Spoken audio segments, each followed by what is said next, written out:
Olá, seja muito bem-vindo, seja muito bem-vinda ao estudo do Livro dos Espíritos, promovido pela União Espírita de Piracicaba. Muito obrigado pela sua participação, aqueles que nos acompanham já há muito tempo e aqueles que simplesmente, escolheram esse programa para ver qual é que é. Então, seja muito bem-vindo.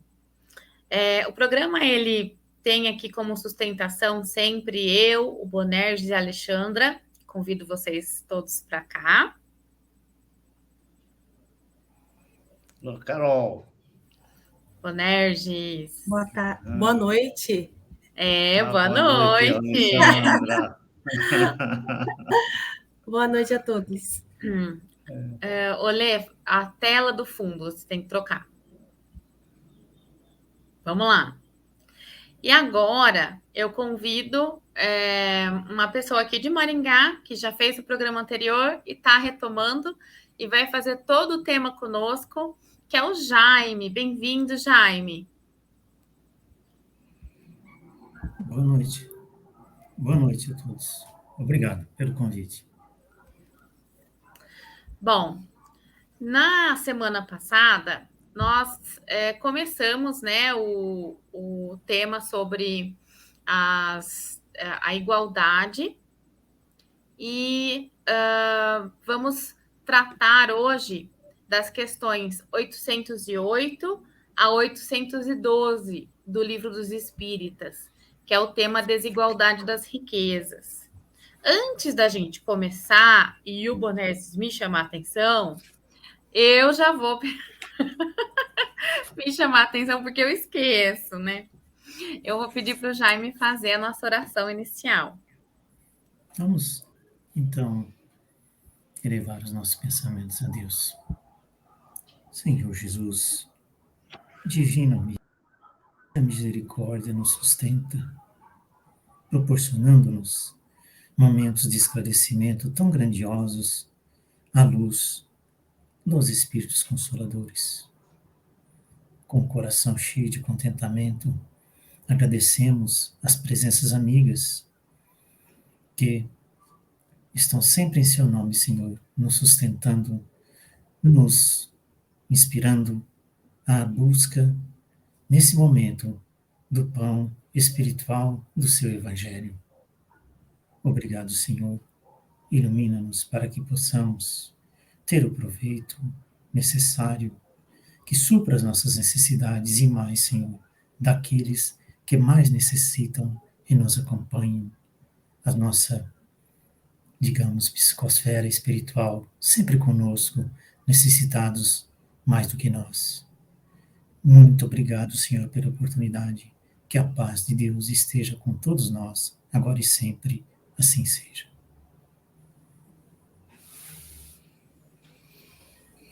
Muito bem. Bom, então eu vou chamar o Bonerges para fazer uma recordação rápida sobre o que nós falamos ontem. Na nossa última reunião, né, Carol? Na semana passada, a gente tratou do início da lei de igualdade e falamos sobre a igualdade natural.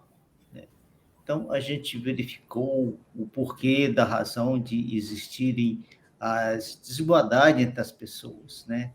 E a gente entendeu que, apesar de Deus nos criar todos da mesma forma, com as mesmas possibilidades e os mesmos recursos, ao longo da vida, com a utilização do nosso livre-arbítrio, cada um vai caminhando numa velocidade que é melhor para si, que se adapta, ou que prefere, e assim a gente vai gerando entre nós as diversas aptidões, os diversos recursos e capacidades individuais que acaba refletindo na sociedade humana com as diversidades de inteligência, de sentimentos, de valores morais, de dinamismo, enfim, de criatividade, que a gente vê hoje no nosso planeta, a diversidade de capacidade do ser humano, exatamente em função dessa ação, da forma como a gente usa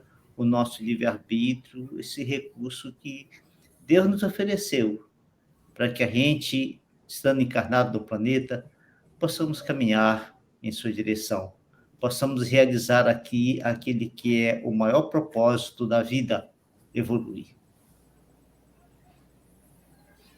É, isso aí mesmo. Vamos então à leitura, Alexandra? Então, são as questões 808, 809, 10, 11 e 812. Espero cumprir todas, né? Sim. Vamos lá. Desigualdade das riquezas. Vocês estão conseguindo visualizar a tela? Sim. Sim. Sim, aham. Questão 808. A desigualdade das riquezas não se originará das faculdades, em virtude da qual uns dispõem de mais meios de adquirir bens do que outros? Resposta: sim e não. Da velhacaria e do roubo, o que dizes? Mas a riqueza herdada, essa não é fruto de paixões más. Que sabes a esse respeito? Busca a fonte de tal riqueza e verás que nem sempre é pura. Sabes, porventura, se não se originou de uma espoliação ou de uma injustiça? Mesmo, porém, sem falar da origem, que pode ser má, acreditas que a cobiça da riqueza, ainda quando bem adquirida, os desejos secretos de possuí-la o mais depressa possível, sejam sentimentos louváveis? Isso é o que Deus julga, e eu te asseguro que o seu juízo é mais severo que o dos homens. Bom, para começar, vamos olhar para essa palavra forte que os espíritos colocaram aqui, velhacaria. E em diversos significados que existe para a velhacaria, eu optei por esse aqui que me parece um pouco mais suave na forma de falar, mas não no significado. Significa exatamente o que ludibria de propósito ou por má índole. Ou seja, aquele que planeja fazer e aquele que faz porque se sente bem fazendo. Faz naturalmente porque se sente bem realizando essa ação.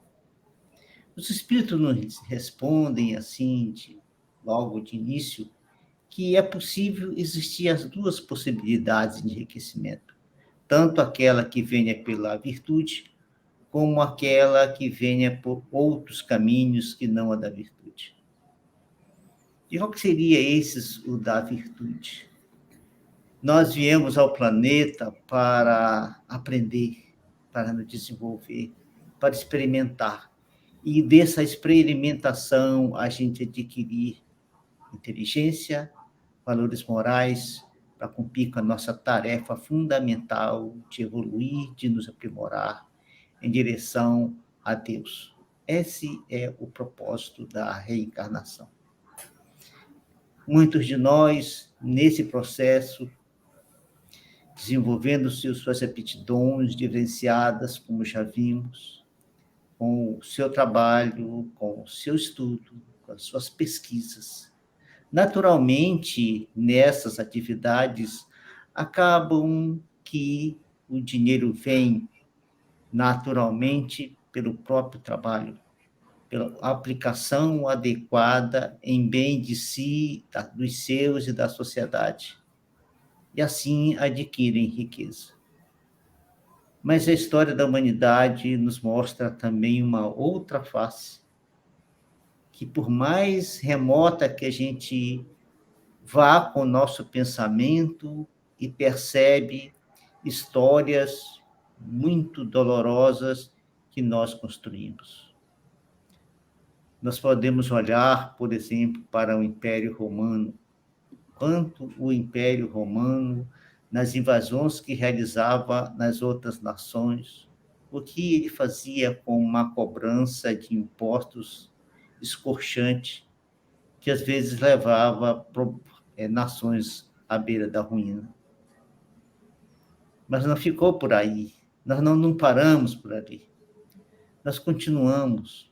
Quando chega na época da colonização das Américas, aqui, nessa parte do mundo rica em recursos naturais, também os homens que vieram da Europa, as nações que vieram da Europa, tiraram daqui grandes recursos, ouro, e assim.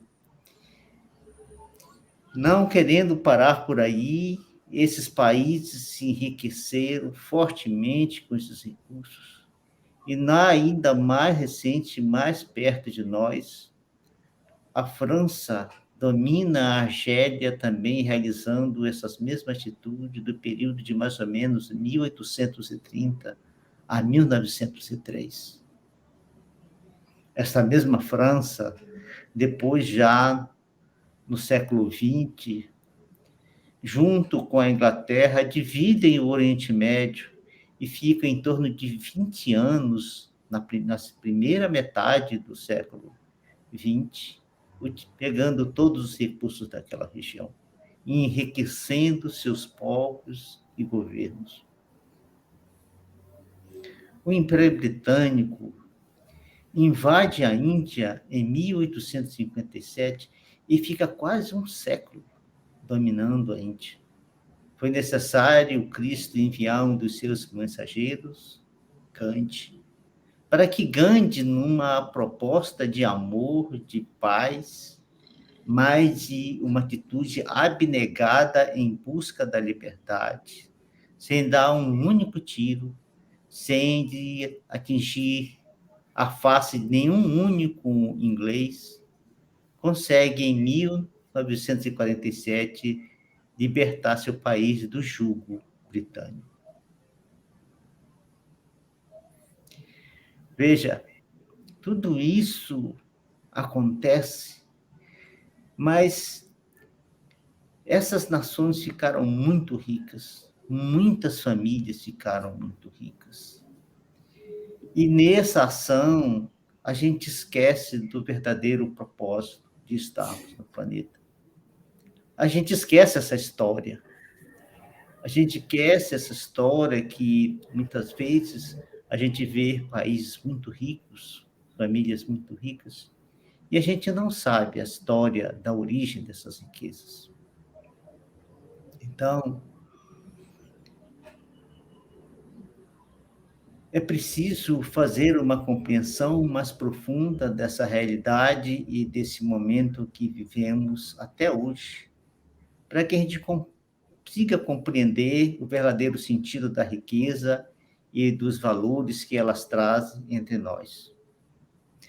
E os espíritos perguntam, Allan Kardec pergunta aos espíritos, bom, já que teve essa forma de se adquirir recursos com um método não recomendável pelas leis de Deus, aqueles que herdam são responsáveis por isso? E os espíritos respondem, não, porque não sabem a respeito, né? Eles não sabem a respeito, por isso eles não são responsáveis por essa situação. Mas é preciso considerar que, como a nossa proposta de vida é vir ao planeta não exatamente para ir em busca da riqueza a todo e qualquer custo, que é preciso examinar exatamente o que é que move o ser na direção e na busca desses recursos, se é o desejo de fazer o bem ou apenas aquele de satisfazer a sua própria ambição, a sua própria cobiça pela riqueza, o desejo de uma vida faustosa, né, que a riqueza permite adquirir. Então, diante de tudo isso, a gente consegue perceber e verificar quanto que é difícil a riqueza, como que ela é difícil na nossa vida. Às vezes a gente fica querendo ter a riqueza também, olhando para as facilidades materiais com que um ou outro tem em função da riqueza, mas graças ao benefício da doutrina espírita, que nos mostra que ser rico é muito mais difícil de que você não ter a riqueza. Porque os compromissos que possui aquele que tem riqueza são muito maiores do que aquele que não tem. Então, é fundamental que a gente consiga construir dentro de nós mesmos, dentro das nossas noções de vida e de valores, condições para que a gente tenha a melhor situação para nós no planeta, mas que não estejam no nosso plano, o plano da riqueza. Porque aí nós desperdiçamos o nosso tempo em busca da riqueza e esquecemos daqueles valores que são mais importantes para nós, que é o desenvolvimento da nossa inteligência, dos nossos valores morais, de educação, de aprender a conviver com as pessoas de forma suave e bela, capaz de compreender as fraquezas de cada um, capaz de praticar a caridade, capaz de compreender todas as situações da vida e aceitá-las com naturalidade.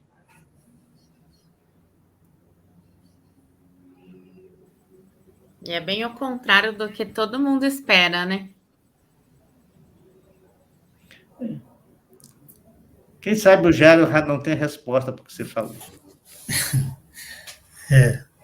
Muito, muito bom. Interessante a forma como Kardec faz, estrutura, né, as perguntas e respostas. As perguntas são muito interessantes no sentido delas, esse formato que se chama de construtivista, mas que na verdade não é uma coisa formal, é isso mesmo, mas é construtivo, porque nós saímos da fala de desigualdades sociais e entramos na desigualdade de riquezas, que é um problema nevrálgico nosso, né, que institui desigualdades sociais, fundamentalmente. E o Vanessa colocou muito bem, ele pergunta se a desigualdade de faculdades, ou seja, nós vimos lá atrás, desigualdade de aptidão, se não me engano, ou vamos ver na frente, se é por isso a riqueza. Ele diz sim e não. O que dizeis de astúcia e roubo? Que a palavra velhacaria, ela tem, em outras traduções mais atuais, ela fala astúcia. E astúcia, Bonete, eu achei isso muito interessante, porque ela amplia um pouco mais o problema de conseguir riqueza, né? Não é só velhacaria, não é só o mal intencionado, astúcia, esperteza, como você próprio colocou dentro da definição da própria palavra velhacaria. Astúcia, ser mais esperto. Né? E ele diz assim... Só desculpa de interromper você, mas aí, veja só como é que... Você colocou astúcia, né? Mas veja aquele que faz de propósito. Agindo com essa astúcia que você está colocando, né? Mas eu vejo que é um pouco até mais amplo, né? Às vezes a gente não faz de propósito em torno da riqueza, mas não olhe à sua volta. Porque eu sempre olho assim... ninguém, às vezes, faz as coisas pensando em fazer mal para os outros, mas ao fazer aquilo, satisfazer a sua ambição, acaba prejudicando a sua volta. Nesse aspecto, quer dizer que amplia um pouco mais, para mim, o sentido da palavra astúcia que de velhacaria, né? Mas é isso mesmo. E ele fala assim, não, o que diz, então, da astúcia ou da velhacaria e do roubo? Mas Kardec, é interessante a forma como ele faz a pergunta. Então, mas a riqueza herdada? Ela não é, ele diz assim, entretanto, a riqueza herdada não é fruto de mais paixões, né? Aí ele pergunta, que é esse arrazoado que você fez, muito rico mesmo, né? Isso é que é riqueza, né? Então, mas olha a fonte da riqueza, né? Quantos são adquiridos corretamente? E os herdeiros? Quantos não estão querendo esperar antes, que venha antes a riqueza? Né? O desejo de possuí-los o mais depressa possível são sentimentos louváveis, a cobiça dos bens. Então, é por isso que a sua fala final é muito interessante. Olha, a prova da riqueza é algo muito grave, né? E ele termina falando isso, é isso, é o sentimento, esse sentimento é louvável, com relação à riqueza que você vai herdar, é louvável, porque é isso que Deus julga. E eu te asseguro, diz os Espíritos, que o seu juízo é mais severo, o juízo de Deus é mais severo que o juízo dos homens. Muito interessante, porque a gente sempre passa por alto, né, a riqueza é uma prova muito difícil, ela é muito difícil mesmo. O sentimento de esperar uma riqueza do herdeiro, que não trabalhou para conseguir aquela riqueza, e nós estamos dizendo aqui, vamos supor que ela tenha tido uma origem lícita, vamos dizer, né, essa é uma riqueza pessoal lícita, né? E o herdeiro, qual o sentimento em relação à riqueza? Então, ele é amplo. Eu, né, não tinha parado para olhar isso mais detidamente, mas eu achei tão grave aqui o final, porque, de forma geral, os espíritos não jogam palavras ao vento. Né? É isso que Deus julga, é o sentimento do herdeiro, porque nós estamos tratando aqui assim, tratamos da origem das riquezas, mas e o herdeiro? Ele não tem culpa de como foi.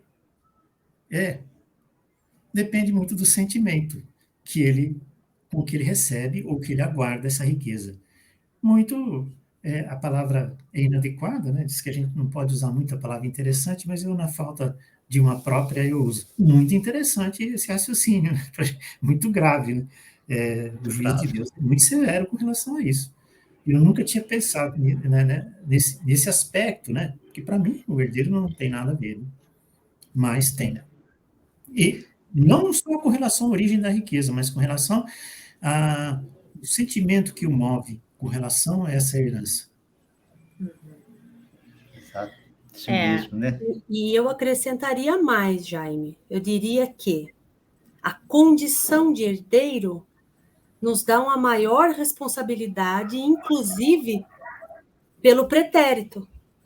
Porque se, por exemplo, nós somos herdeiros de uma grande riqueza e de uma forma ou de outra nos chega alguma informação não muito nobre, né, da aquisição desse bem, seja de uma trapaça, seja de um abuso, né? Ou, como a gente observa muito bem, principalmente aqui no interior, de famílias quatrocentonas, né? Já se arrasta, nós não sabemos nem de que era, a escravidão está bem recente ainda, né? Na nossa história, suja o nosso passado. Então, maior é o nosso compromisso. Porque, nesse sentido, qual é a minha responsabilidade como herdeiro? Seja de um conforto material, por exemplo, esse que a gente tem hoje, da facilidade da comunicação, de como a gente pode se reunir para fazer aquilo que vai ser produtivo, que vai ser edificado ou não, e nós nos reunirmos para fazer piorar um quadro que já está instalado. Então, isso dá para a gente uma responsabilidade de sacralizar aquilo que era profano, por exemplo, né? Através das boas ações e de realizar a diferença, como eu sempre falo, a gente ser a exceção daquela regra. O Vanério vai falar aqui que... E nós vamos falar sobre isso que você falou agora, viu? Alexandre, vamos falar daqui a pouco. Tem uma... Mas tem uma coisa legal que eu queria falar aqui do que já falou, veja, o finalzinho da frase, né? Os espíritos usam muito esse termo, né? Que Deus será severo. Mas hoje a gente sabe que essa severidade está em nós quando nós desencarnamos. Nós realizamos o nosso julgamento. A lei de Deus age em nós, fazendo que a gente mesmo tenha essa severidade a partir do momento que a gente toma consciência dos equívocos que cometemos. Estou lendo um livro agora que fazia meses que eu estava querendo encontrar esse livro, chama-se Além da Morte, de Otília Gonçalves. Otília Gonçalves. A Otília Gonçalves, ela conta a história dela no momento do desencarne. Então, ela conta que a gente já consegue perceber, naqueles instantes do desencarne, as coisas que a gente fez de forma equivocada, e já começa, a partir daí, construir o sentimento de auto-julgamento. É interessantíssima a lei de Deus, como ela funciona. O Senhor não precisa se movimentar para fazer com que a gente tenha consciência dos equívocos que cometemos. Mas nós mesmos, com a lei de Deus em nossa consciência, começamos a agir a partir desse instante em que começa o nosso processo de desencarne. Tem uma coisa muito sério isso, quando a gente coloca tudo aquilo que o Jairo falou agora a respeito dos herdeiros, do sentimento dos herdeiros em relação às fortunas. Lembrei-me agora de um filme que assisti ontem, em um dado momento, o casal com filha única, e o pai fala assim para a filha, muitos rapazes irão querer te namorar por causa da minha fortuna. Eu quero te dizer que não vou deixá-la para você. Vou te dar apenas uma pequena parcela para que você, junto com o teu marido, reconstrua suas vidas. Tem uma coisa também, até estava procurando aqui um livro, não é necessariamente espírita, mas toda essa fala me remeteu a um outro ponto de vista, que é o propósito, né? A gente vai num trabalho, qual que é o propósito desse trabalho? Ganhar dinheiro, né? Então, eu acho que essa questão nos coloca muitas outras coisas, e nos faz questionar que dinheiro é esse? Né? O que é que você realmente vende? O que é que você realmente faz de valor e deixa para a comunidade, né? Então, eu acredito que chega um momento na nossa vida que a gente tem que parar para pensar qual que é o nosso propósito de vida dentro do nosso planejamento de carreira, né? Tem um vídeo, quem é mais da área do meio ambiente já conhece bem esse vídeo, chama História das Coisas. É um vídeo bem antigo, mas totalmente atual, que ele mostra todo dia a pessoa indo trabalhar, assistindo televisão e comprando coisas. Indo trabalhar, assistindo televisão e comprando coisas, né? Então, principalmente quando a gente tinha... quando era... isso que eu falo que é antigo, né? Porque é assistindo televisão. Hoje é vendo redes sociais, né? Mas é comprando coisas. Então, a gente está movido a comprar as coisas, e aí faz com que a gente queira cada vez mais o dinheiro que nos dá acesso a essas coisas. Mas essas coisas, elas são importantes para quê? Né? E, lógico, esse vídeo, História das Coisas, no YouTube tem, quem quiser buscar e saber mais sobre ele, eles nos remete a essas coisas, acabam tendo, né, e mostra todo o ciclo de vida do produto e fala sobre a questão do impacto no meio ambiente. Aqui eu estou trazendo esse vídeo para a gente pensar no nosso propósito de vida, né? Então, eu acho que é essa questão, né? Da minha parte é isso. Pode ler de novo? Quem mais tem que falar alguma coisa? O trabalho faz parte da lei divina, Carol. Faz parte. Mas tudo chega uma hora desse nosso estudo que tudo está conectado, né? Mas o propósito é esse, que tudo seja solidário, tudo esteja conectado, e que todos nós nos beneficiem de todos os recursos do planeta de forma natural. Veja, se nós não tivéssemos os recursos do que ter os equipamentos que temos em casa, não poderíamos fazer isso hoje. Se a instituição não tivesse os recursos para fazer sua contribuição através do método de comunicação, né, da plataforma de comunicação, nós também não poderíamos fazer isso. Então, é necessário. A questão é aquilo que o Jairo colocou, o sentimento. Qual é o sentimento que está imbuído nisso aí? Sim, e aí a questão do propósito um está muito ligado ao outro, né? Mas, o Carol, sentimento que você liga ao propósito. Na 812 nós temos uma chave fantástica. Tá bom, vamos seguir. A isso. Na 812, que não só o propósito, mas a felicidade. É Eu isso sempre aí. procuro, eu sempre Lá na vejo frente. isso. E que eu já falei e repito aqui a importância de um curso sobre a felicidade no União Espírita. Sou super a favor. Vamos fazer a leitura, Lê?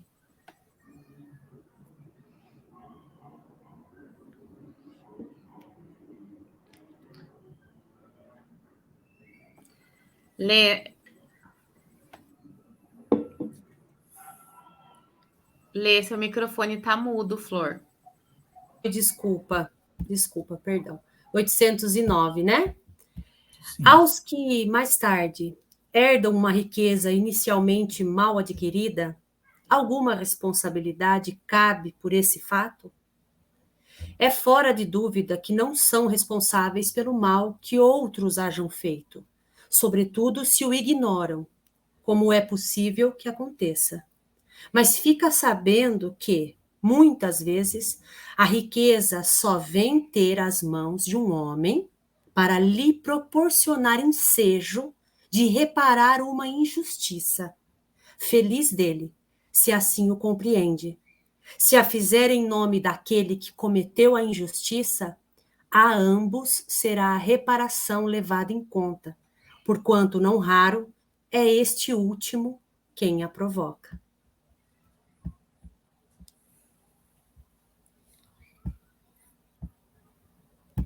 Eu quero começar nosso comentário aqui falando dos 10 mandamentos. Infelizmente, as traduções que tem no Ocidente têm algumas informações desse 10 mandamentos que não corresponde àquela que está na Bíblia judaica. No segundo mandamento está escrito que Deus se vingará, na versão ocidental, nos filhos, na segunda e na terceira geração.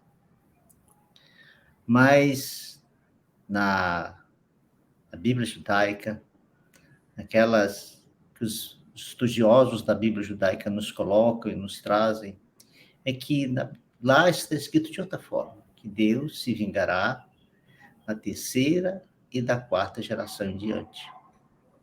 Ou seja, aí reafirma um dos princípios basilares da doutrina espírita e que já estava lá preconizado no judaísmo, que é o princípio da reencarnação. Ou seja, você comete um equívoco nesse sentido no que diz respeito à construção de riquezas por meios não tão lícitos. 2 ou 3 gerações depois, você renasce na mesma família. Naturalmente, aquele ser humano que nasce naquela família não é responsável por aquilo que fez seus avós ou seus bisavós.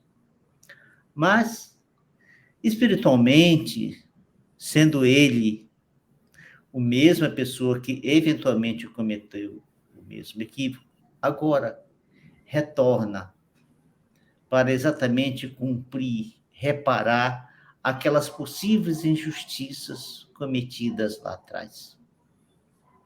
E fazendo assim, ele não só reergue a si mesmo, mas também reergue a história do passado. Transforma a história do passado, que foi uma história de crime, transforma numa história de amor, numa história de bem. E para isso é necessário que o ser se desprenda. Essa questão do herdeiro que o Jaime colocou agora para nós, ela é de uma profundidade sem igual.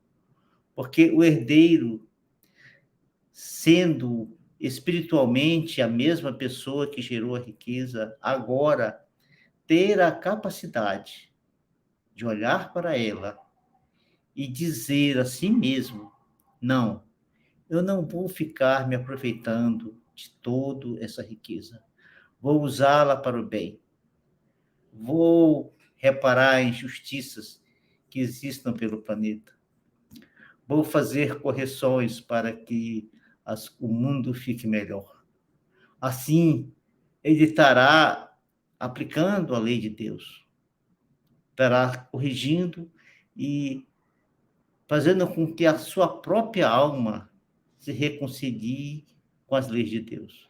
É muito lindo isso, é muito belo, porque a gente pode olhar para essas situações e olhar para aquela primeira narrativa que nós fizemos na questão 808 e ver nela agora a possibilidade de se reconstruir aqui todos aqueles erros cometidos na nossa história, que não são poucos, que foram por longos e longos séculos cometendo os equívocos. A lei divina, na sua bondade, na sua justiça e, acima de tudo, na misericórdia com que o Senhor nos educa, é para nós, diante de uma resposta dessa, dada pelos Espíritos, de extrema riqueza. Liberta-nos, nos dá esperança, nos dá a certeza de um futuro melhor dos nossos equívocos, dos nossos erros, criando para nós novas possibilidades, nova mudança de pensamento, nova mudança de sentir. E assim a gente poder caminhar naturalmente, olhando para cima e para frente, sem se preocupar com o passado.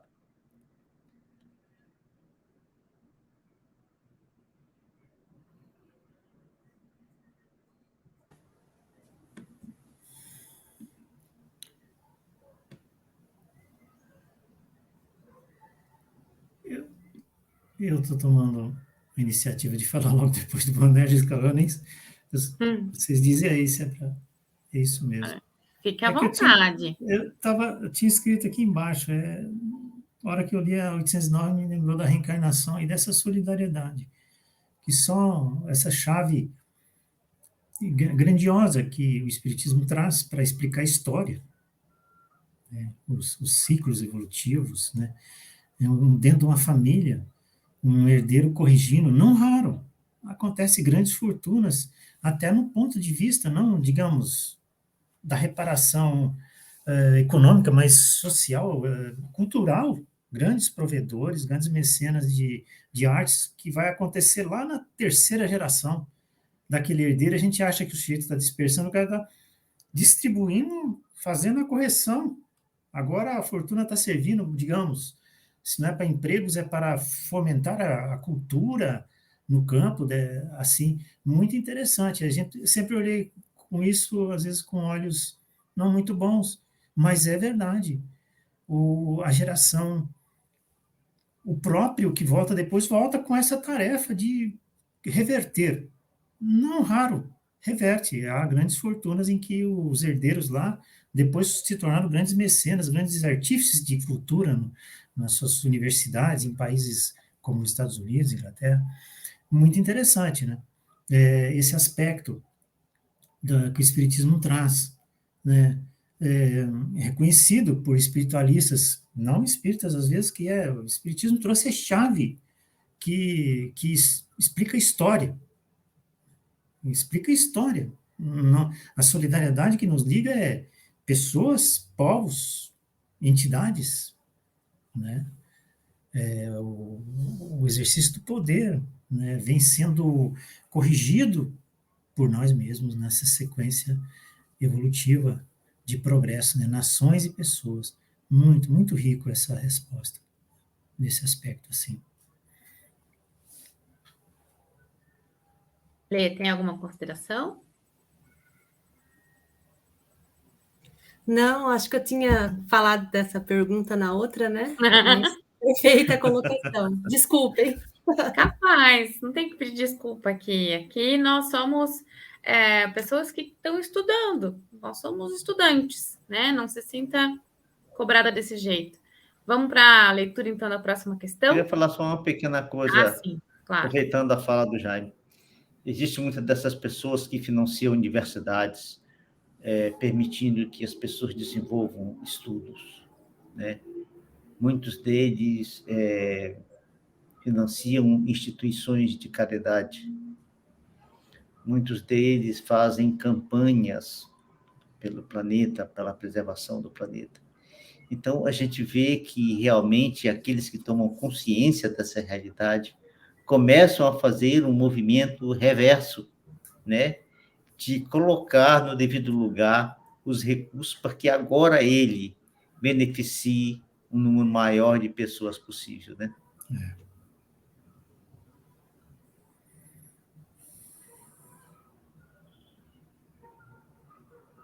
Vamos lá, Lê? Vamos lá. Bom, vamos falando um pouquinho aqui, que a Lê vai pegar ainda de novo, né? Que ela acabou de excluir ali o livro. A gente aguarda, viu, Lê? Vamos agora para a questão... Tá joia. 811? 10. 810. Muito bem. Desculpem, tá? São vários botões. 810. Sem quebra da legalidade, quem quer que seja pode dispor de seus bens de modo mais ou menos equitativo. Aquele que assim proceder será responsável, depois da morte, pelas disposições que haja tomado? Toda ação produz seus frutos.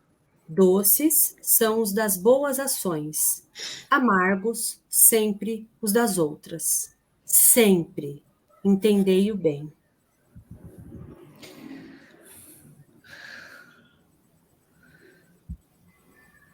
De novo, os espíritos colocando a pessoa em xeque, nos colocando em xeque diante das circunstâncias da vida, principalmente para aquele que tem a fortuna. Qual a decisão tomar? Qual o melhor caminho a seguir? Né?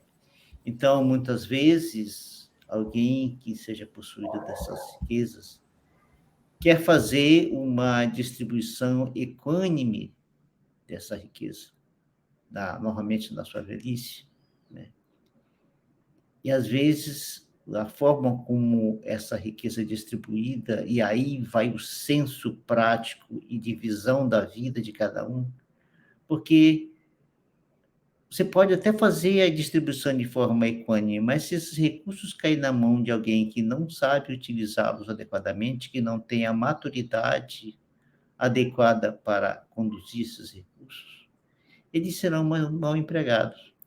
Então, aquele que administra tem que saber realmente quem ele vai colocar os recursos, para que esses recursos tenham por efeito praticar fazer o bem. Porque se ele cair na mão de alguém que apenas irá gerar, mais uma vez, o vício, o orgulho, o egoísmo e todos os males que se segue a partir desses dois sentimentos, ele também responderá por isso. Ora, veja só qual o nosso grau de responsabilidades em todas as circunstâncias da vida. Mesmo aquilo que oferecemos para os outros. Nós temos que ter lucidez, capacidade de visão prática para que a gente consiga fazer essa distribuição de tal forma que o resultado, por fim, gere o bem. Jaime, fica à vontade, viu? Não, honestamente, não tinha visto a pergunta nesse sentido, mas na questão no Brasil, por exemplo, a legalidade promove quase que uma equiparação na distribuição, embora você possa dispor ainda. Mas não foi a pergunta que me chamou a atenção aqui. Foi toda ação produz seus frutos. Os frutos das boas ações são doces, das outras são sempre amargas. Sempre entender bem isso. Hoje, todo esse tipo assim, pegando essas palavras sempre. Então, eu me lembro o resultado de reuniões mediúnicas, como que a má utilização de bens, e especificamente os bens que nos dão poder, e com isso a gente digamos, faça mau uso, o que eles provocam no espírito? O espírito é incapaz de levantar os olhos, por assim dizer, de um certo ponto de vista, tão abatido que fica ao perceber as suas ações, que provocaram suas ações desse ponto de vista, né? Principalmente aqui, lembrando essa palavra sempre, né? Muito por isso que volto de novo à questão da riqueza, que a gente não se atenta para o detalhe de uma prova difícil. É por isso. Não temos quase que atenuantes. Sempre tem atenuantes. Mas a riqueza, de fato, a má utilização dela é grave. Que coisa interessante que o Espiritismo traz, né? Nós, de forma geral, nos passa despercebido, consideramos problemas sociais, econômicos, não pensamos na responsabilidade da pessoa que detém riqueza e poder na mão. Quando a gente lê aqui, a gente não imagina como que é, mas é grave. Pode ver, todas as palavras aqui são sempre muito taxativas. O Espírito diz assim, sempre, entendei bem isso. É uma questão que a gente deve considerar nesse sentido, porque a riqueza, ela tem um objetivo específico, né? Se nós não soubermos utilizá-la, nós perdemos completamente a nossa existência. Como diz os espíritos, é a prova mais difícil para o espírito, de todas as provas que se possa ter no planeta, a mais difícil. Quando os espíritos comparam a prova da riqueza com a prova da pobreza, isso lá, da pobreza não tem nada a perder, ele só tem a ganhar. Tudo que ele fizer, e se ele for capaz de compreender a situação desfavorável materialmente, ele só tem a ganhar. Agora, o rico, quase tudo que ele faz, o leva a perder-se. Quase tudo. Né? Então, é uma luta muito grande saber como colocar, aonde colocar os seus bens, como fazer, como você reforçou muito bem, já a palavra sempre estará em todos os atos deles, haverá a palavra sempre o acompanhando. Realmente, não é fácil.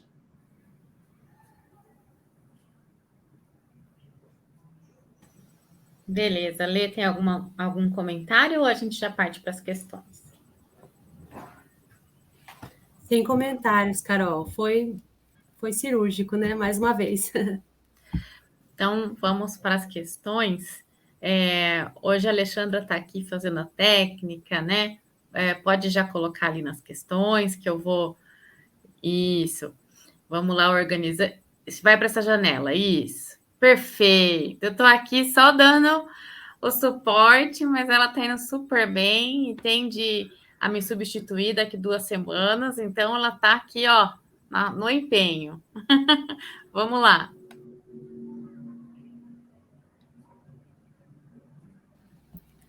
Obrigado, Carol. 811. Será possível e já terá existido a igualdade absoluta das riquezas? Não, nem é possível. A isso se opõe a diversidade das faculdades e dos caracteres. Há, no entanto, homens que julgam ser esse o remédio aos males da sociedade. Que pensais a respeito? São sistemáticos esses tais, ou ambiciosos, cheios de inveja. Não compreendem que a igualdade com que sonham seria a curto prazo desfeita pela força das coisas. Combatei o egoísmo, que é a vossa chaga social, e não corrais atrás de quimeras.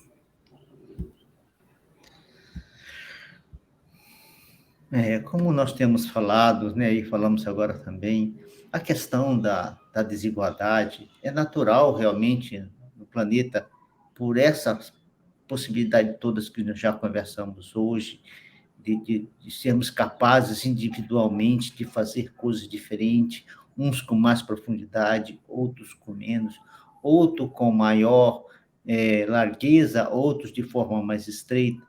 Sendo assim, os resultados nas nossas tarefas sempre serão diferentes.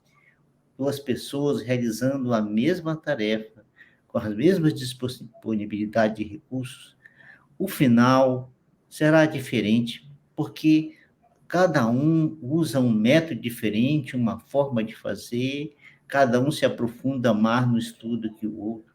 E assim, naturalmente, essas diferenças se fazem presentes entre nós. Então, essa igualdade não será possível. Kardec, quando reforça a questão de que alguns homens pensam assim, a gente precisa olhar um pouquinho para aquele momento e ver o que estava acontecendo na Europa naquela época. A Revolução Industrial tinha começado na Inglaterra, e ali por volta de 1820, na fase muito intensa da Revolução Industrial, começa a surgir em torno da cidade de Londres, principalmente, muitas favelas. É a primeira história de favela no planeta, se não me engano. Grandes números de favelas, porque as leis humanas não protegiam as pessoas que saíam do campo e vinham para a cidade trabalhar nas indústrias. As pessoas viviam, tinham trabalhos subhumanos e, em consequência disso, tinham vidas subhumanas. Aquele fenômeno de um número muito grande de seres humanos vivendo dessa forma em torno da cidade começou a gerar na sociedade um nível de pensamento e um grande debate sobre a questão dessas desigualdades. Então, alguns começaram a defender essa tese da igualdade entre os homens, dos produtos e das riquezas geradas. Engraçado que, até hoje, muitos de nós ainda analisam as coisas dessa forma e considerando essas possibilidades. Mas os Espíritos nos trazem um pensamento que me parece que não tenha surgido na mente humana essa condição, e de que por trás da fala daqueles homens existia um outro sentimento, o sentimento da ambição e da inveja. Veja só, é aquela tal questão, né? Você se coloca diante de alguém e fala: meu amigo, tá tudo bem, não se preocupe, aquilo que aconteceu já passou. Mas os espíritos, conhecendo o nosso íntimo, sabem que muitas vezes o que falamos é apenas da boca para fora. Então, isso representa agora para nós uma proposta de analisar e pensar naquilo que os pensadores humanos falam e propõem, para que a gente analise com mais profundidade as possibilidades daquilo que os filósofos, os grandes pensadores colocam em qualquer proposta de vida que seja. Sabendo-se, então, que essa igualdade não é possível, a própria história nossa demonstra isso, história recente, porque após a Primeira Guerra Mundial, quando o Império dos Czares se desaba, deixa de existir, e se implanta na Rússia um novo sistema político que tinha como base essa visão, não conseguiu fazer sucesso, não conseguiu ficar em pé. E a própria condição administrativa daquele país fez com que surgissem pessoas em condições diferentes de vida, demonstrando para nós a impossibilidade dessa realidade. E os espíritos são bem enfáticos em dizer que isso não é o caminho. O caminho é um só. O caminho é a gente combater em nós o egoísmo. O egoísmo é a grande chaga que gera essas desigualdades absolutas que existem por aí. Porque como existem as diferenças, e elas continuarão existindo, e sempre existirão, naturalmente, se nós agirmos sem o egoísmo, apesar das diferenças, não acontecerá a consequência da riqueza, de gerar pobreza e miséria em outros. Não é isso? E aqui, no finalzinho, eles falam que tudo isso não passa de quimera. E exatamente o que é quimera, né? O que é quimera? E o quimera, eu optei na a palavra quimera para o sentido figurado dessa palavra, que me pareceu mais adequado para essa aplicação. Então, ele fala assim, quimera é produto da imaginação, fantasia, utopia, um sonho, né? Então, um sonho de igualdade sem o conhecimento da realidade das leis naturais, sem um estudo aprofundado da história humana, para perceber que exatamente essa diferenciação de capacidade é que gera entre nós a desigualdade das situações de vida. Mas, como dissemos, se formos capazes de utilizar os nossos recursos, nos liberando do egoísmo, nós vamos eliminar a chaga social, que na realidade ele é fruto exatamente desse sentimento. Imaginemos se naquela época os homens que estavam financiando o surgimento da indústria na Inglaterra, no Império, naquele império, se eles tivessem, mesmo não existindo lei, se compadecido dos seres que estavam ali trabalhando e tivessem oferecido para eles melhores condições. Mesmo sem a lei humana existir, era possível que aquela condição não existisse. Era simplesmente o fato de se libertar desse sentimento que escraviza tanto aquele que tem quanto o que não tem.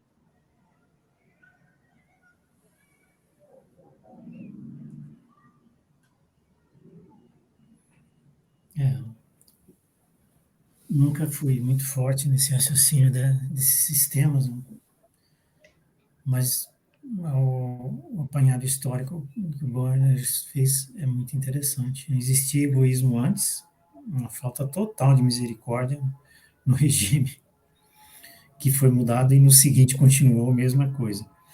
Então, o espírito é muito... a chaga social que deve ser combatida é o egoísmo, e não fantasias. Estando o egoísmo em qualquer regime, né, a falta de misericórdia, a falta de caridade, porque egoísmo, a gente pensa logo nas coisinhas pequenas nossas, e não é, ele é amplo também o significado, né, a falta de caridade, a falta de misericórdia e a falta de justiça, não existe egoísmo, não existe justiça, né, cada um quer para si, então não se preocupa com a justiça, e é isso, sem acrescentar muita coisa.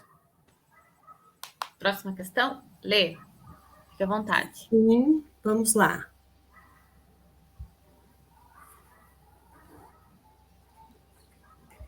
Carol? 812. Estão visualizando a tela, Carol? Tá certo? Tá certinho, manda bala. Por não ser possível a igualdade das riquezas, o mesmo se dará com o bem-estar? Não. Mas o bem-estar é relativo e todos poderiam dele gozar, se entendessem convenientemente, porque o verdadeiro bem-estar consiste em cada um empregar o seu tempo como lhe apraza, e não na execução de trabalhos pelos quais nenhum gosto sente. Como cada um tem aptidões diferentes, nenhum trabalho útil ficaria por fazer. Em tudo existe o equilíbrio. O homem é quem o perturba. Será possível que todos se entendam? Os homens se entenderão quando praticarem a lei da justiça.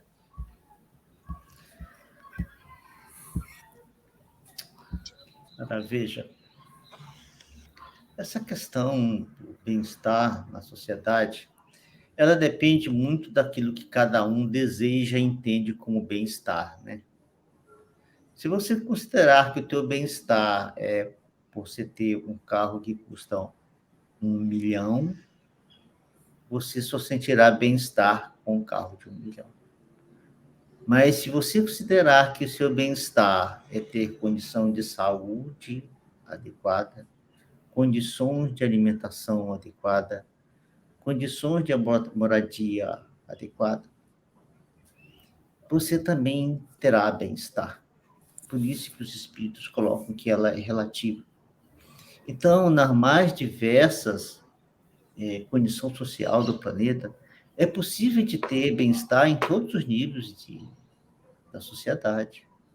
Depende de onde nós colocamos os nossos valores e daquilo que queremos fazer. Mas também depende do trabalho que realizamos. Se realizamos um trabalho porque gostamos e nos sentimos bem fazendo o seu trabalho, ou se o fazemos por causa das circunstâncias da vida, da circunstância com que uma sociedade cria uma metodologia de trabalho, uma política de trabalho, uma política de emprego, fazem com que as pessoas acabem optando por atividades que não geram nelas essa satisfação. Eu, por exemplo, morei um tempo em São Paulo, e eu, felizmente, onde morava em São Paulo, eu gastava apenas 15 minutos da minha casa até o trabalho. Mas, no entanto, eu conhecia pessoas que acordavam às 4 horas da manhã para poder chegar perto das 8 horas no trabalho. Então, veja só a disparidade das coisas, e hoje não é diferente. Colocando que, num planejamento mais adequado de sociedade, será possível os homens realizarem os trabalhos perto dos seus ambientes, para que não tenham que fazer tamanho e imenso sacrifício. Jamais haverá nessa situação bem-estar. Porque a condição social construída, e por isso que os espíritos terminam a primeira fase da resposta, falando que é o homem que perturba essa situação, porque em função dessa diversidade de capacidade que cada um de nós temos, e somos capazes de realizar, é possível, nessa condição mais adequada de melhor estruturação social, a gente realizar todas as coisas e cumprir todas as necessidades da vida numa região, numa cidade, numa nação, sem que as pessoas tenham que passar por essas lutas imensas, difíceis de realizar. Tá certo? Então, quando a gente for capaz de estruturar um país de tal forma que seja possível viver dessa forma, naturalmente teremos bem-estar, mesmo que nem tenhamos grandes valores materiais em nossas mãos. E me vem à mente agora o ensinamento de Jesus, quando ele fala a respeito do sermão profético. Nessa fala do Senhor, tem uma frase que me vem sempre à mente.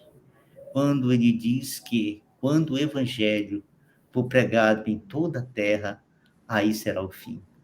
Será o fim de todos os males, de todo o egoísmo, de todo o orgulho.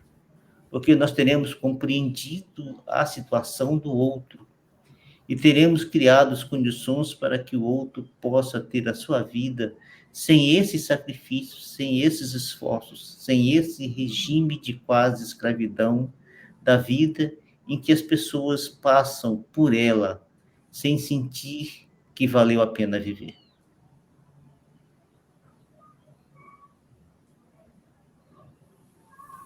Podemos ir para o comentário, Bonerges? Então, vamos para o último comentário. Por quê, Bonerges? Já passamos da 1 hora de programa. Então, vamos deixar a última questão para a semana que vem, tá? Essa foi a última, né? Não, foi a penúltima. Na 12. Essa foi a 12, Lê? Foi a 811.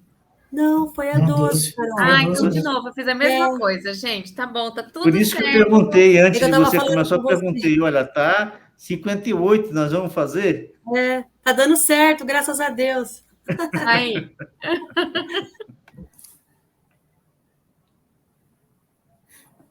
Fique à vontade, Jaime. Então, eu não tinha visto por esse lado, mas, de fato, o bem-estar é amplo, né?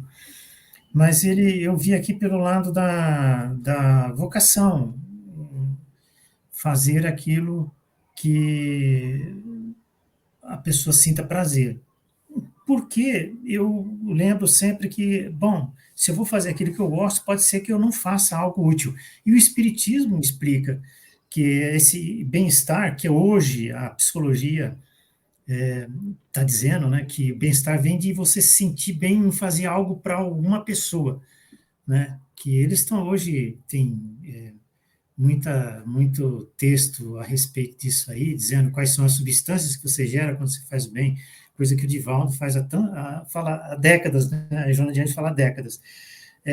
Mas achei muito interessante desse aspecto de vocação e mais, esse aspecto que o Espiritismo fala. Você está fazendo algo que te agrada fazer, você não faz aquilo obrigado pelas circunstâncias, pela condição social, às vezes, você sabe, nós escolhemos, às vezes, carreiras pela condição social, mas por sentir prazer em estar fazendo alguém bem, ou pessoas, que aí o Divaldo cita psicólogos famosos, a Carol passou por isso, né, o fato de objetivo de vida, né, que, aliás, são coisas que nos trazem felicidade nesta encarnação, né, que nos fazem viver e sobreviver muitas vezes. Eu acho que eu vou citar aqui, porque está citado lá nos livros da Joana de Anjos, o Dr. Viktor Frankl que fala isso, né? Às vezes você sobrevive porque você tem um objetivo na sua vida, um propósito de vida, normalmente ligado a uma coisa que você sabe fazer, gosta de fazer, e vai levar algum benefício para alguma pessoa, que, assim, de tirar o fôlego da gente. A legenda do Espiritismo, fora da caridade não há salvação, nesse sentido, né? Psicólogos falam isso, né? Mas você está vendo para quem você vai fazer, vai se sentir bem nessa sua ocupação, em beneficiar aquelas pessoas. Se você se sentir, pode ir por aí, que é a sua vocação. Muito interessante, é um assunto amplo. Pessoas como é que é? Esses livros Autoajuda, né? De autoajuda falam isso, não procura algo que vai dar dinheiro, procura algo que você vai ver o benefício lá na ponta. Mas o Espiritismo falava isso desde 1850, que é a base do cristianismo, fora da caridade na salvação. Para isso, uma coisa interessante que tem também, que é uma similaridade nessa resposta, precisa, se todos se entendessem convenientemente bem, poderia ser feito isso, as pessoas estariam perto do bem-estar. Como é possível que todos se entendam? Kardec não deixa passar. Quando praticarem a lei da justiça. Entendimento, nesse caso, é algo além da compreensão, é entendimento, né? Eu concordo com você, eu não compreendo assim, mas eu concordo que seja feito assim. Não é? Entendimento não tem esse aspecto? Tem esse sentido, às vezes, né? Compreensão vejo tudo, tudo bem, mas eu não concordo com isso, mas vamos nos entender. Podemos abrir mão aqui, como o Bonelis falou, né? Podemos abrir mão ali, conceder aqui, para que haja bem-estar. Nada distante da caridade. Não tem distância. E aqui ele fala de justiça, né? Mas a justiça, muitas das vezes, ela vem, nós somos tão endurecidos, que vem por esse aspecto de caridade. Você acha que está fazendo caridade e está só fazendo justiça. E é a grandeza da nossa doutrina. E eu penso assim, claro que se estamos aqui é porque temos as dificuldades nessa área, né? Mas vamos dizer que a doutrina, ao menos, ela é grandiosa, é rica nesse aspecto. Agora, sejamos nós aqui. A psicologia tem uma teoria que fala muito do estado de flow. Acho que é isso que você estava querendo falar, né, naquela hora do Jaime. Não. Estado de flow é quando você sente assim, aquela coisa boa assim, de ter realizado, finalizado algo, né? Realizado alguma coisa. Mas hoje eles chegam a dizer qual que é a substância que o seu cérebro gera. Mas a Joana falava isso. Tem uns nomes aí que eu não arrisco, porque de fato não guardo esse nome. Mas você faz o bem, aquilo tem uma descarga. Não é adrenalina, tá? Tem uma descarga de coisa boa, te dá saúde. né? Uhum. É muito por aí. Te dá saúde. Nem é palavra de espiritualista, não, né? Mas eu quero dizer assim, o espiritismo já falava isso, que o espiritismo nós não podemos levar só para esse lado, eu sempre falo isso, né? É essa vida, a Joana que fala isso, eu não sei, Carol, te explicar isso aí. Seja feliz agora, né? Quem sabe fazendo isso agora, sejamos felizes agora, pelo menos o Dr. Viktor Frankl dizia, você pode sobreviver. Quanto desânimo, melancolia e depressão por conta de não fazer uma coisa que te agrada, fazer uma coisa que a sociedade mandou você fazer porque dá dinheiro, já que nós estamos falando nisso, E ou importância social. E algo interessante, só para completar, assim, que eu vejo é quando a gente escolhe ajudar alguém, fazer o bem, né? Ou como você colocou, né, a prática da caridade, é você sair de um estado que você pensa muito em si. E isso contribui muito, né, o Bonerge, Jaime, Alexandra, isso contribui muito. Acho que essa energia toda, né, a gente fala muito, joga para o universo, né? E Eu a acho gente que também. sabe também, Carol, só complementando, né, que o Jaime estava colocando, a gente gera inúmeros neurotransmissores que a ciência hoje sabe, né, são os precursores do tratamento contra a depressão e inúmeros outros transtornos de ordem mental que a gente tem através de práticas que elevem a gente como pessoa, né? Então, as terapias ocupacionais falam muito disso, de agir dentro da caridade, da prestação de serviço. E Chico falava muito isso também, né? Você quer melhorar, você vai ajudar alguém, porque se alguém pode ser que tenha tantos outros problemas, que você até vai se sentir um afortunado, né? Por que não na profissão, né? Se puder, né? E principalmente na profissão. Eu trabalho no varejo. No caso aqui, nós estamos falando disso, né? Desembocou nesse assunto, né? Nós Nesse estamos falando de assunto. riqueza, de busca, desembocou nisso aqui. Sim. No trabalho, Carol, é interessante porque quando a gente vai fazer seleção de equipe, a gente tem vários perfis, porque cada um deles, no todo, no conjunto da obra, se complementa. Eu tenho que ter um perfil mais agressivo de venda, eu tenho que ter um mais organizacional, eu tenho que ter mais um recursos humanos, aquele que transita por todos os lados. Isso é extremamente importante para a gente se Essa desenvolver. diversidade, né? A gente falou bastante disso também no programa passado, né? Para quem está vendo a primeira vez. E aproveitando, né, Bonerges, a União Espírita sempre está precisando de voluntário, né, Bonerges? Eu já aproveito para me despedir. Seu áudio está fechado, tá? Aproveito para me despedir. Até semana que vem. Obrigado, Jaime. Jaime continua conosco semana que vem. Obrigado, Alexandra. Obrigado, Bonerges. Parabéns aí pela técnica. Isso mesmo. A hora que vocês viram, estava movimentando a câmera assim, ó. Uma escorregada, né? É isso mesmo. Rápido. O importante é que ela teve a coragem de vir aqui para aprender e errar faz parte do processo. Não é um erro, né? Acho que a gente vai encontrando a nossa forma de fazer do jeito certo, né? Então, do jeito que a gente acha certo. Um beijo. Bonerges. Obrigada, boa noite. Joana de Lanches trata isso com muita intensidade na série psicológica, né? Psicografada através de Divaldo. Existem muitos profissionais que hoje estão abandonando suas profissões porque delas serem tão desgastantes não lhes trouxeram felicidade. Eles já no estado de pré-madureza abandonam os centros mais populosos para ir para ambientes mais suaves do interior para ter uma forma de vida diferente. Isso tem acontecido bastante, inclusive no nosso país. Muitas pessoas têm optado por isso, porque descobrem que, apesar de tudo que fizeram, não lhes trouxeram, conseguiram bens, conseguiram alguma riqueza, mas não tiveram paz, não tiveram bem-estar, né? E um dia, se nós construiremos isso, sim, essa paz, essa capacidade de que as pessoas possam escolher naturalmente a forma como conseguirão os recursos para si, sem que tenham que fazer grandes sacrifícios na vida. E, diante disso, vamos elevar nosso pensamento. Bonerges, antes de entrar na prece, só compartilhar, né, que você falou da série da Joana de Ângeles. Uhum. Aí eu coloquei aqui na tela, ó, Conflitos Existenciais, série psicológicas de Joana de Ângeles. Então, quem quiser pesquisar, os PDFs também estão todos aqui. São esses, né, Bonerges?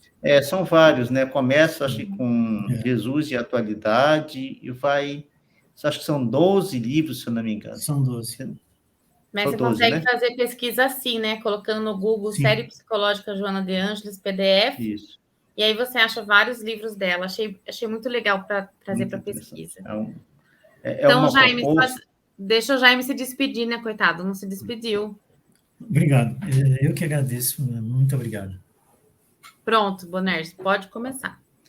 Então, aproveitando esse momento de estudo, de um debate profícuo, um debate que nos eleva o sentimento, o nosso pensamento e a nossa capacidade de interpretação da vida, de entender a vida e das coisas que se apresentam diante de nós, em todos os momentos da nossa vida, através da grandiosidade da didática de Kardec, que conseguiu colocar aos espíritos superiores enviados por Jesus para ditar a ele a codificação, fazer com que tenhamos essas respostas tão precisas e concisas que nos iluminam o pensamento e o sentimento, nos dando esperança, mas não só esperança, a certeza de uma vida melhor, a certeza de um momento de convivência na humanidade em que todos nós estaremos numa situação melhor. Porque sabemos que o Cristo, o Senhor do planeta, nosso governador planetário, nosso irmão mais velho, vela por nós a todos os instantes, fazendo com que se cumpra a informação espiritual de que Deus vela por nós, desde as menores coisas até as maiores coisas de nossas vidas. Nada fica sem a visão do Senhor. Nada existe que Ele não possa nos ajudar a resolver. E assim, Pai querido, consciente dessa realidade, dessas informações que guiam as nossas vidas, nós te agradecemos mais uma vez por esse momento, por esse encontro de mentes em estudo, uma proposta de elevação de nós mesmos, para que nós nos libertamos do egoísmo e do orgulho, desses dois sentimentos perversos que nos prendem à face do planeta, não nos permitindo dar voos mais altos. E assim, Pai amado, que sejamos capazes de entender e de sentir e perceber o teu amor, iluminando e guiando-nos pela vida fora. Que assim seja.